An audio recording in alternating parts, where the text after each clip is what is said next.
ఒరిస్సాలో పూరి జగన్నాథ్ టెంపుల్ ఎలా ఉంటుందో అలాగే మన హైదరాబాద్లో కూడా ఉన్నది. ఇది ఐడిఏ బొల్లారం ఓఆర్ఆర్ పక్కననే ఉన్నది. ఇది సికింద్రాబాద్కు 28 కిలోమీటర్ల దూరంలో, మియాపూర్ నుంచి 9 కిలోమీటర్ల దూరంలోనే ఉంటుంది. టెంపుల్ స్టార్టింగ్లోనే పూరిలో ఉన్నట్లుగానే ద్వారానికి ముందు అరుణ స్తంభము, ఇక్కడ లోపలికి వెళ్తే గరుడ స్తంభము కనిపిస్తుంది. ఇంకా గర్భగుడిలో రత్నబేరిపై కూర్చున్న వేపదున్నలతో చేసిన జగన్నాథ స్వామి, బలరాముడు, సుభద్రాదేవి విగ్రహాలు కనిపిస్తాయి. ఇక్కడ దేవుళ్ళని కాలానుగుణంగా వస్త్రాలతో ఆభరణాలతో అలంకరిస్తారు.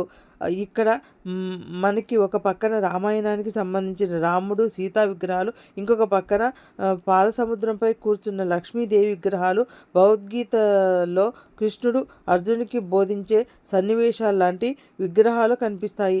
ఇట్లా ఆలయం లోపల బయట చాలా విగ్రహాలను నిర్మించినారు. ఈ గుడి